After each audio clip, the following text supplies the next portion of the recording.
কোটা সংস্কার নিয়ে উত্তাল সারা দেশ। তাই মন্ত্রিসভার নিয়মিত বৈঠকেও অনির্ধারিত আলোচনায় উঠে আসে বিষয়টি।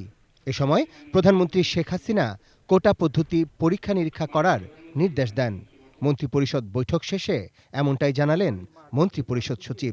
জনপ্রশাসন মন্ত্রণালয় হলো এটা স্টেক হোল্ডার, তারা বিষয়টা একটু পরীক্ষা নিরীক্ষা করে দেখবে, দেখে এটা অভিহিত করবে। সচিবালয়ে মন্ত্রিসভার এই ব্রিফিং শেষ হওয়ার আগেই সিদ্ধান্ত আসে সরকারি দলের সাধারণ সম্পাদকের সঙ্গে আলোচনায় বসবেন আন্দোলনকারীদের ২০ সদস্যের প্রতিনিধি দল। বিকেল 4:30টায় সচিবালয়ে আওয়ামী লীগ নেতাদের নিয়ে আন্দোলনকারীদের সঙ্গে বৈঠকে বসেন ওবায়দুল কাদের। প্রায় ১.৫ ঘণ্টার রুদ্ধদ্বার বৈঠকের পর আন্দোলনকারীদের পক্ষে তাদের সিদ্ধান্তের কথা জানান কোটা সংস্কার আন্দোলনের আহ্বায়ক হাসান আল মামুন। আগামী মে মাসের প্রথম সপ্তাহ পর্যন্ত আমাদের এই আন্দোলন স্থগিত ঘোষণা করা হলো এবং এখন পর্যন্ত যে সকল আমার ভাই বোনেরা গ্রেপ্তার হয়েছেন সকলকে আজকে নিঃশর্তভাবে মুক্তি দেওয়া হবে এবং পাশাপাশি যারা আহত হয়েছেন তাদের সুচিকিৎসার ব্যবস্থা করবেন। আর সড়ক পরিবহন ও সেতুমন্ত্রী জানান, প্রধানমন্ত্রীর নির্দেশ আন্দোলনকারীদের দাবি ইতিবাচক দৃষ্টিতে দেখতে হবে। সরকার এরই মধ্যে সে লক্ষ্যে কাজও শুরু করেছে।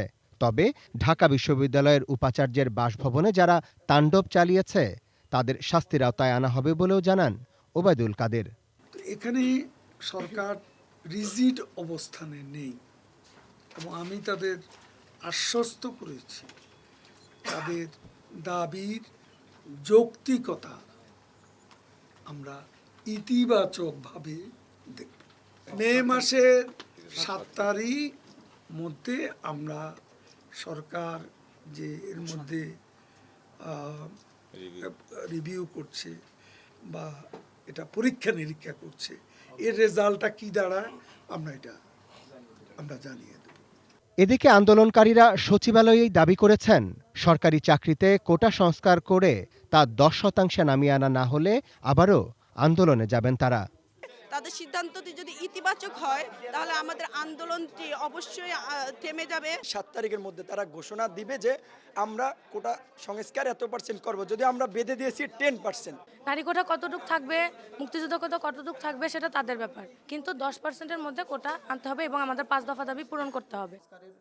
Arafat Siddiqui, ATN news, Dhaka.